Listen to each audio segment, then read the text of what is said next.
dans la continuité de ta ligne intellectuelle. Le puritanisme. Le puritanisme ne parle pas de morale, il parle de peur. Peur du corps, peur du désir, peur de perdre le contrôle sur ce qui est vivant, pulsionnel, imprévisible.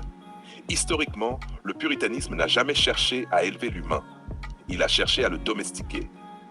Le corps comme ennemi. Dans la logique puritaine, le corps est suspect, le plaisir est coupable, le toucher est dangereux. Pourquoi? Parce que le corps échappe au discours, il échappe à la loi, il échappe au dogme. Le puritanisme préfère les règles aux ressentis, les normes aux nuances, la conformité à la vérité biologique, la morale comme outil de contrôle. Le puritanisme ne supprime pas le désir, il le refoule. Et ce qui est refoulé ne disparaît jamais, il ressort autrement. Frustration, hypocrisie, obsession, violence symbolique. C'est pour ça que les sociétés les plus puritaines sont souvent les plus sexualisées en secret et les plus agressives en public. La morale devient alors un outil de domination. On ne cherche pas à comprendre, on cherche à juger. La guerre contre le vivant.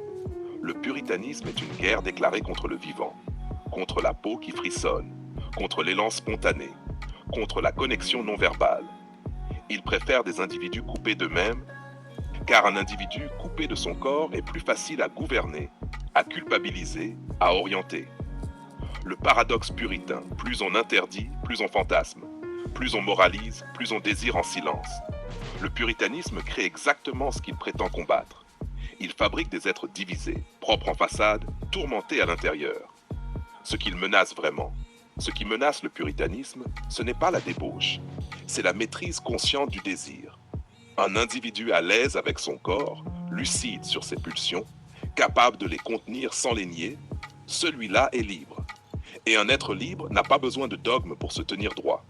Conclusion. Le puritanisme ne protège pas la société. Il protège un système.